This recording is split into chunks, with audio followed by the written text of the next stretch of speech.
Ladies and gentlemen, dear guests, so we are now coming to the very interesting and really exciting part of this evening. When organizing such an event and wanting to make this a very special experience for everyone, the keynote speakers are of a very high importance. And we are extremely happy that tonight we have Clarissa Ward here to give us some insights on her very special and interesting work. Clarissa Ward is CNN's multi-award-winning chief international correspondent in London, and for more than 15 years has reported from front lines across the world, from countries as Syria, Iraq, Afghanistan, and many more. And if you have such a fantastic keynote speaker, you also want to give her, a fantastic interviewer at the side. And I'm very happy that Maria Exner, she is stellvertretende Chefredakteurin from Zeit Online, immediately said, yes, I'm going to join you, and welcome to the She Inspires Me dinner, and everyone have a wonderful, inspiring talk.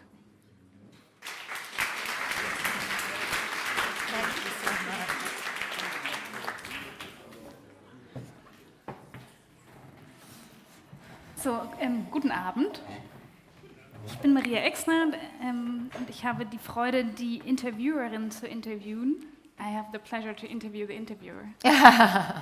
And so this is Clarissa Ward. She is, as Preeti just said, an award-winning American and UK-based journalist. She graduated from Yale University, which is interesting because there, I think you kind of discovered the love for languages, or that was the, your first step into the love of languages. You speak 6 different languages. At varying levels, yes. French, Italian, Russian, Arabic, Spanish, and basic Mandarin. And a quote that I think determines a lot like what your work is about is these languages enabled me to make connections across wide cultural divides. So that's something. No, that's definitely a big part of what got me excited about doing this kind of work and what made me very curious about the world. I was studying at Yale, as you mentioned. I was studying comparative literature, French and Italian and Russian literature. And when I was in my final year of university, and I thought maybe I wanted to go into filmmaking or be an actress, and I was very interested in the arts, and 9/11 happened at the very beginning of my last year of college. And I think for many Americans and many people across the world, it was a seismic event.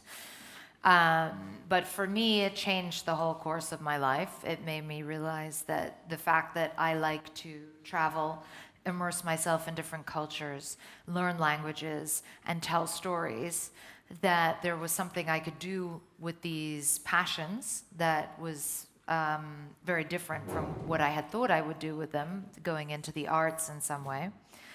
And so I immediately, that day, decided that I wanted to do something radically different with my life, and that I wanted to try to act, in a sense, as a translator between different worlds. My language skills are not good enough to be a translator on that level, but in a sense, a sort of cultural translator.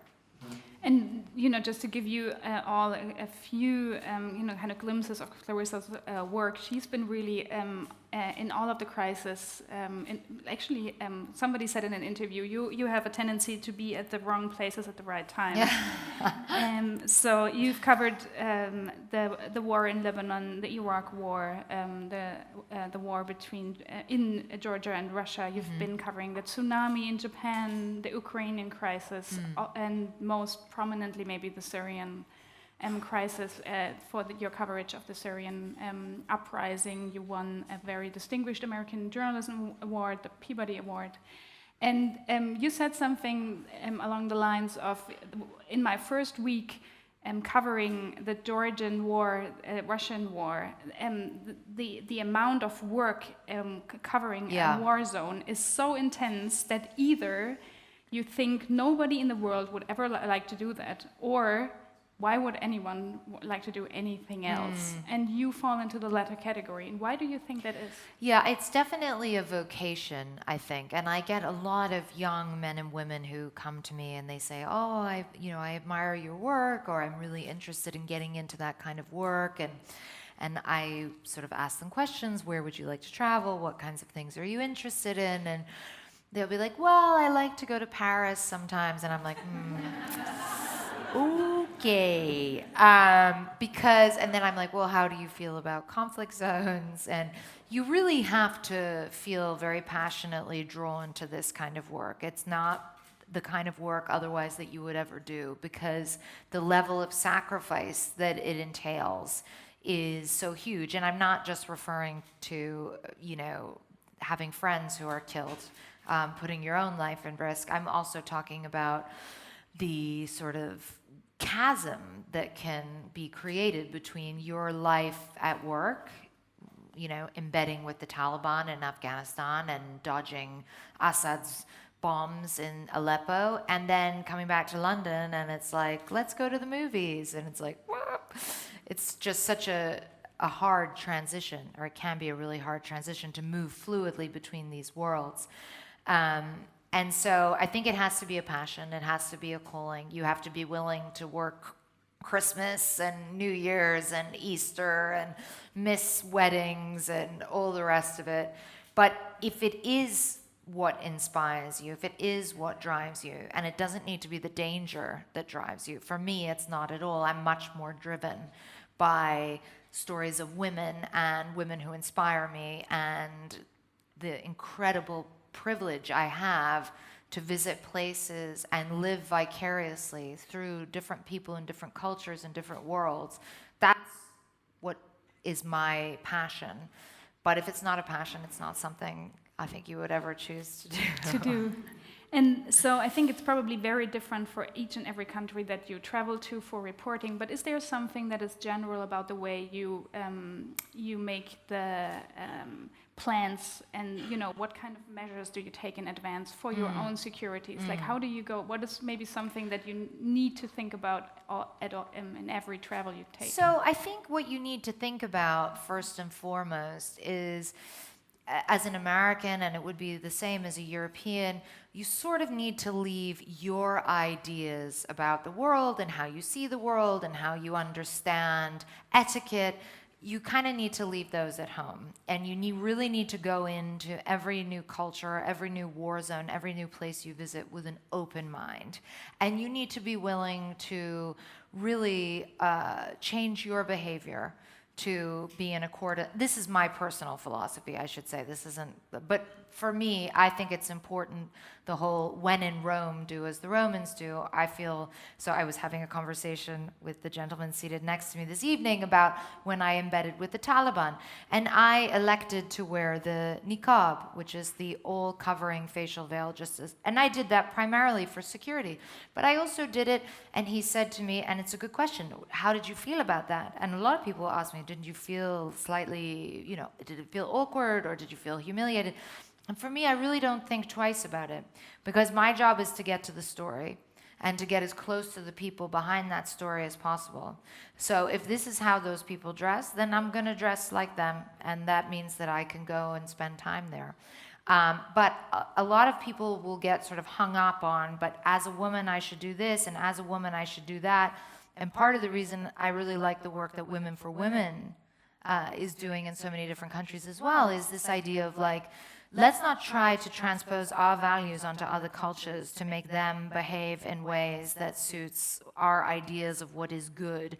Let's try to encourage women or people or whatever the case may be in the context of their own cultures to find a voice. And the way you are able to do that, I have found in my career most successfully, is to kind of put some of your own personal judgments, leave them behind at the door, and go in with an open mind and a willingness. And whether it's Afghanistan with the Taliban or whether it's Russia or China, you're always being required as a journalist to kind of turn down the volume a little bit on that voice, and we all have it, that super judgmental voice that is like, well, why do they do it this way, and why don't they do it that way, and we would do it this way, and don't they know about human rights, and don't they know about this? Okay, there's a time to listen to that voice as well, but if you want to get into these places and get into the mindset and really understand your subjects, then you need to be able to let go of that a little bit. And one of the questions that are on my paper is, which conflict was the one that affected you most? And from preparing for this interview, I heard you saying in another interview that it was really the coverage of Aleppo that stood out from all the other things that you did. And I wondered, because we want to, we are talking about conflict, but we also want to talk about the civilians that you always seem to be most drawn to also in your stories. And I wondered if in Aleppo and in Syria there were people that stuck with you, whose stories you think about. So, when you're covering conflict normally, and I started covering conflict in 2004 in Iraq, but normally you're staying in a hotel. And you go out during the day, you have your breakfast in the morning with your crew, and then you go out and you drive to the front line and you see some bombs going off and everyone gets a little freaked out, and you get your footage and you do a couple of interviews, and then you go back to your hotel. And if you're lucky, you have a beer and you sit around with other journalists and you call your loved ones, and there is this kind of space that you have to decompress a little bit. But when covering Syria was a totally different experience because there were no hotels that we could stay in. You're living in people's homes, and these people are taking enormous risks to have you in their homes. They're risking their lives to host you. And so in a sense, you become much more deeply immersed in their lives. And, the first time I went in with the rebels in 2012 in northern Syria in Idlib, and I went out with them on this offensive, and it was very scary because these guys really didn't know what they're doing. They're not trained soldiers, and there were bullets flying, and no one had two-way radios, and it was chaotic. And often in war, the most dangerous situations are stupid accidents that happen as a result of people not knowing how to behave or fight in this case. And so we finally got back to the house after a very chaotic run through a field with bullets going over our heads, and it was extremely stressful. And I lie down on the floor, and the women who I was living in their quarters and spending a lot of time with them, and they're very sweetly making me tea and asking me all these questions, what happened, was anyone killed? And as I'm lying on this mattress being tended to by these women, someone comes and explains that the man of the house has been killed. And I'm in this tiny room with these women who I've been living with for a week, and they're shrieking, and they're pulling clumps of their hair out, and they're weeping, and the room was so hot. It was like boiling hot, and it was such a very intense moment as a journalist because you're not normally there at that moment. That's a very private moment. But you're in Syria, you were in it. You were living with these people, you were breathing in their tears, you were experiencing their suffering. And in so many ways, it made the work better because you were so intimately involved, you cared so much, you felt it, you smelt it. And in other ways, for me personally, it also became too much, in a sense, because you do become too engaged with the conflict. You do lose a little bit your sense of neutrality, though I think sometimes you witness a conflict where neutrality is not as important as truthfulness, maybe. But that was a conflict that got under my skin and sort of wouldn't let go of me. And it took me years to try to peel away a little bit because it was starting to affect me. I could no longer go home and be like, let's just go to the movies. It wasn't, so, yeah. Yeah. What, do you in any way know what became the fate of these families or these people that you were staying with? A lot of them have died. A lot of them. Some of those who are closest to my heart, honestly, I've lost touch with, and I don't know what happened to them. And I think about it a lot. And this is the other, I really try doing this work to keep tabs on people and keep in touch with people. But often you will share the most intimate moment with someone of their life. and then never see them again. And it's a very surreal experience to be sort of moving through people's lives. And that's why I felt it was important at a certain stage to try to write it all down. This is not me being like, buy my book, because that would be really gross. But no, to try to write it all down only because you feel like, and Walter Benjamin talked about this a lot as well, like by recording people's stories and by having stories and giving air to them, you're giving life to other people's experiences. You're bearing witness, which is fundamentally what we do. To voices that are usually not heard. Not heard. Yeah. And, I think one of the most recent works that went around the globe that you did was this piece, the 36 Hours with the Taliban. You've been to Afghanistan in this January, I believe, so the story came out in February. And you were talking about the intimate connection that you have with people, and this came about because you have a very intimate connection with an Afghan filmmaker who introduced you to the Taliban and made a way for you to go in. And maybe you can, say a little bit about what a different kind of Afghanistan you experience, because you've been there many times, but for the first time as a Western reporter on Taliban ground. On Taliban territory, and again, this was a unique experience because we were sleeping in their home. And I always think that you learn so much more about a culture and a people and their experience when you're living in their house. And by spending time with their women, because of course, one of the great privileges of being a female war correspondent is that I get to step into a world that my male colleagues do not get to step into in a place like Afghanistan. So we spent the night with these women, and we're sleeping in a completely different part of the house than the filmmaker, who very kindly agreed to accompany two crazy Western women who were like, we want to go in bed with the Taliban. He was like, oh my God, that's so crazy. But he made it happen.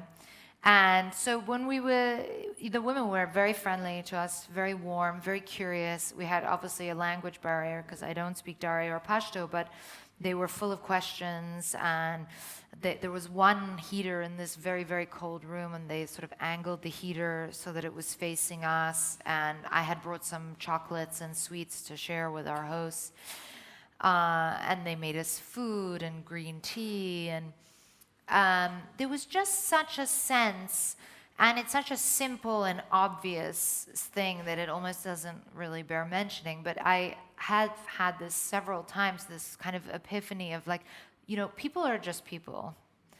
And they're born into all sorts of stuff, and they're living in all sorts of societies, and often oppressive ones, and often ones that we view as being morally abhorrent in many ways.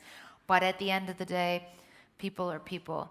And there was this little girl who was kind of hiding, like looking at me the whole time, like, who is this weird lady with yellow hair who's like not speaking my language? And we were getting ready for bed, and I had some moisturizer, and I could see her like staring at this moisturizer, like.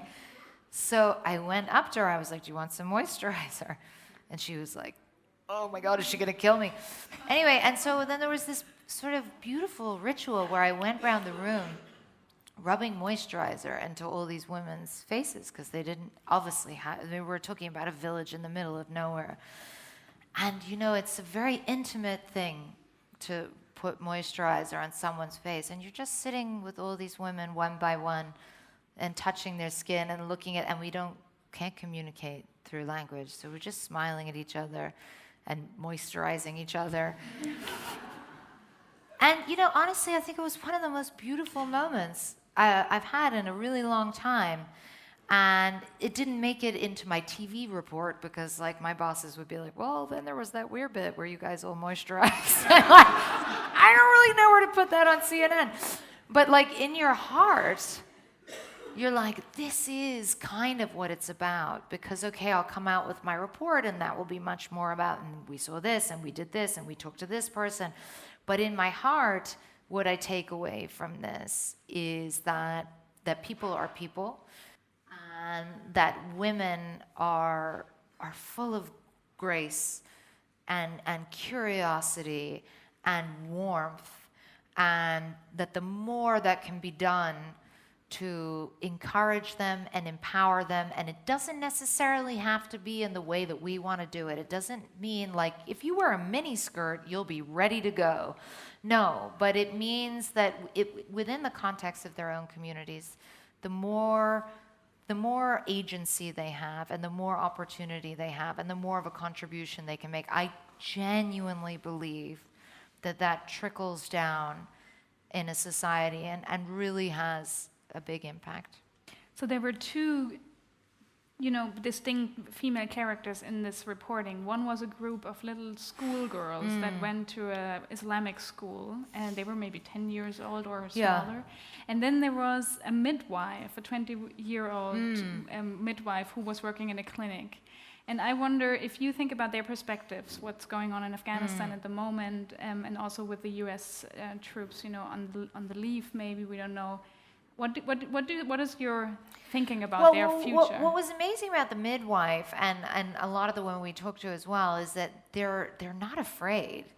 So you'd be like, what do you think about the Taliban? They're like, they're okay, whatever. I'm like, okay, the Taliban's right there, like they can hear what you're saying. And then I'm like, what did you think about the government? Because the area that I was in had been controlled by the government a year ago. They suck too, And you're like, okay. This was a very interesting perspective to me. These women were not remotely interested in whether the Taliban was in control or the government was in control. What they were interested in was having an acceptable quality of life, of having enough food to put on the table, of being able to guarantee their children some kind of a better future than becoming Taliban fighters. And so they were not politically or ideologically driven. And I should say, this is in rural Afghanistan, okay? If you go into Kabul and talk to women, of course women are going to say that they're petrified about the idea of the Taliban coming back, especially if they're educated and empowered in some way in that sense. But in rural Afghanistan, honestly, it doesn't make such a huge difference who's in control. The sort of chains that women find themselves in are cultural and have been around for a very long time and are not going to be solved with a magic wand just because this leader is in or that leader is out or the Taliban's gone. These problems are much deeper than that. With the little girls, it was very sweet. They were all like, we want to be doctors. Although I could hear the Taliban guy whispering to them. I was like, what do you want to be when you grow up? And he's like, psst, doctors, So he was trying to get them to tell me what he thought I wanted to hear. And then what was interesting, I quizzed him a little more. I said, okay, so now the Taliban is interested in women's education. This is a big development.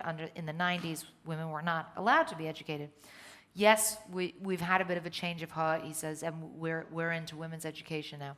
I said, great, so when these women hit puberty, right, they can continue to go to school. Well, they can only go to a school where there's complete gender segregation and where no men or boys will ever come into contact with them. Well, anyone who knows a little bit about the history of Afghanistan knows that's the exact same excuse that the Taliban used in the 90s not to educate women. They said, we want to, but the infrastructure doesn't exist right now to have segregation of the sexes. So, sorry, sisters, you're going to have to sit this generation out until we can build that infrastructure. Fast forward to now, the infrastructure still doesn't exist. These women still are not looking at having any chance of being educated beyond hitting puberty. And so you realize that, the more things change, the more they stay the same, unfortunately. Before I pose my last question for this evening, I wanted to encourage you to think about one or two things you wanted to ask Clarissa Ward, because we're going to take 5 minutes for your questions. So make up your mind.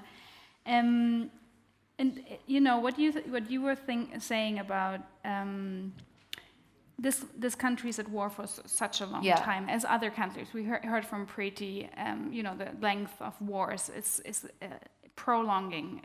Many countries are in conflict for a long time. And frankly speaking, I think lots of people in Europe and the US think as long as war is going on, it's probably not a good idea for NGOs to be on the ground and try to help because it's just too dangerous. And what do you make of this, or how would you, kind of counter that sense of, as long as war is raging, You know, people always ask me the same thing too. Of why would you do this job as a journalist, and why should anyone do it? And it's dangerous. And and the obvious answer is if we don't do it, who else is going to do it?